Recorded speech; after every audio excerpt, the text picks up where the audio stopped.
Selamat pagi teman-teman, hari ini kita akan membahas tentang persepsi konsumen. Persepsi itu pada umumnya digambarkan sebagai suatu proses di mana konsumen mengidentifikasi, mengatur, dan menafsirkan informasi untuk memberikan makna terhadap sesuatu. Menurut Brooks and Wilson tahun 2000, persepsi adalah proses yang melibatkan rekognisi dan interpretasi stimuli seseorang terhadap lingkungan. Lalu dirangkum ini dari beberapa definisi.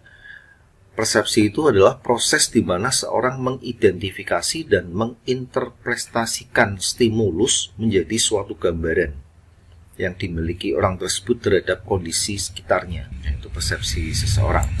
Stimuli yang dimaksud di sini itu bisa berupa desain, warna, merek, kemasan, harga, diskon, promosi.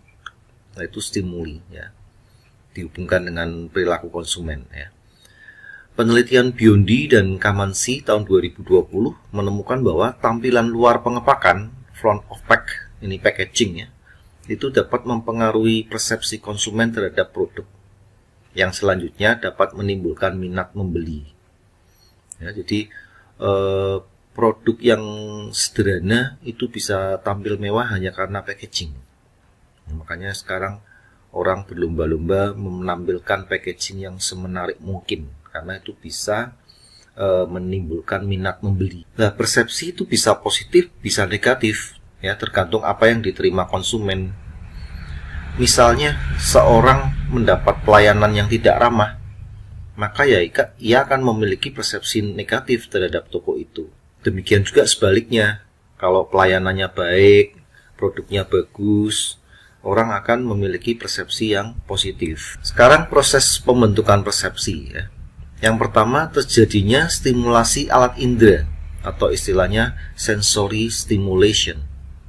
Pada tahap pertama, alat indera distimulasi ya. Makanya kadang di dalam menjajakan jualan itu ada orang yang modelnya mencicipi kue ya.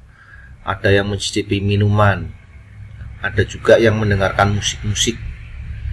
Itu maksudnya untuk menstimulasi alat indera dulu ya. Setelah itu yang kedua, stimulasi terhadap alat indera. Panca indera itu akan menerima stimulasi setiap detik ya. Namun tidak semua dirasakan penting. Biasanya stimulasi yang menarik, yang mampu membangun sebuah persepsi. Ya, makanya di sini stimulasi yang baik-baik atau hal yang menarik baru yang bisa membangun persepsi.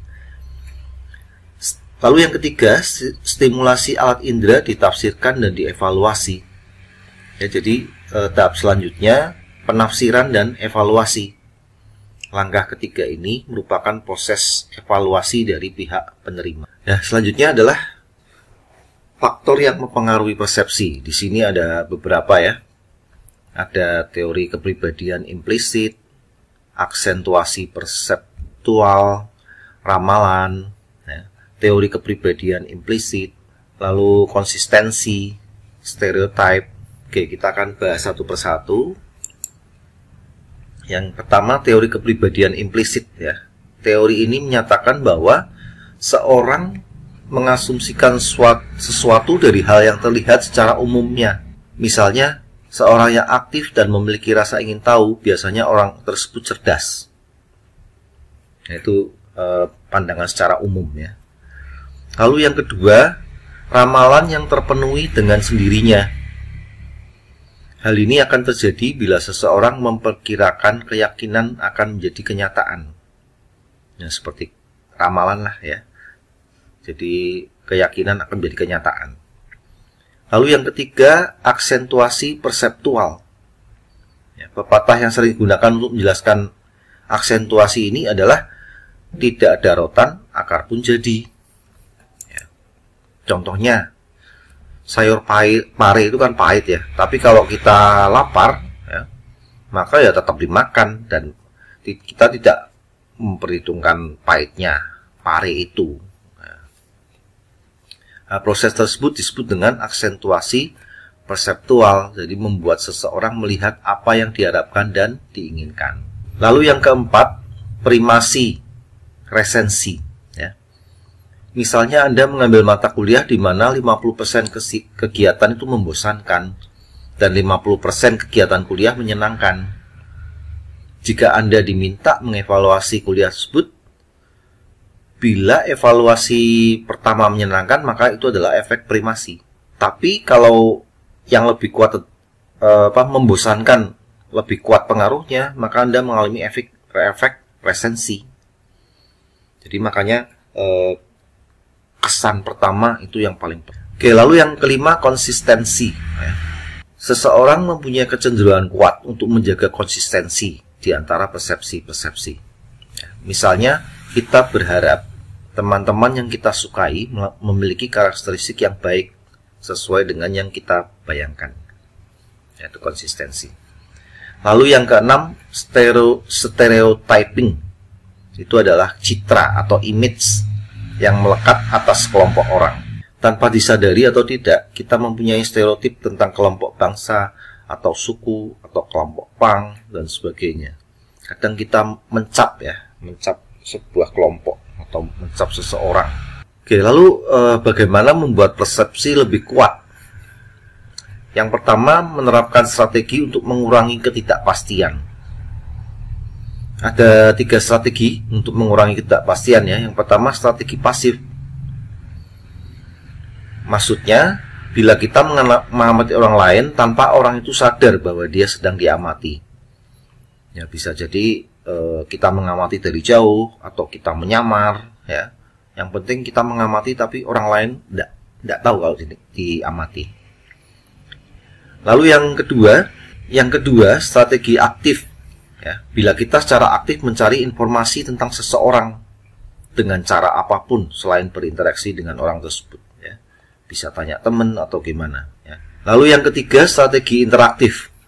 Ya, bila kita sendiri berinteraksi dengan seseorang, kita juga mendapatkan pengetahuan tentang orang lain dengan mengungkapkan informasi tentang diri kita sendiri. Oke, lalu yang kedua, pedoman untuk meningkatkan akurasi persepsi. Ya. Yang pertama, cari petunjuk yang menunjuk ke arah yang sama. Maksudnya, petunjuk ke arah yang sama akan membuat kesimpulan dengan benar. Ya. Lalu yang B, ujilah hipotesis terhadap informasi dan bukti-bukti tambahan. Ya, jadi ini untuk meningkatkan akurasi ya, cari bukti-bukti tambahan. Lalu yang C, perhatikan petunjuk yang kontradiktif yang akan menolak hipotesis awal. Yang D, itu jangan menarik kesimpulan sampai memproses beragam petunjuk. Jadi kalau petunjuknya banyak itu jangan menarik kesimpulan dulu. Lalu yang E, hindari membaca pikiran orang lain. Kita hanya dapat membuat asumsi berdasarkan perilaku yang tampak seperti motif, sikap, dan lain-lain. Jadi Anda tidak boleh hanya membaca pikiran ya. Lalu yang F, jangan menganggap orang lain seperti diri kita, karena manusia itu kan beragam dan unik ya. Oke, mungkin itu saja materi persepsi konsumen. Selamat ketemu di pertemuan selanjutnya. Selamat pagi.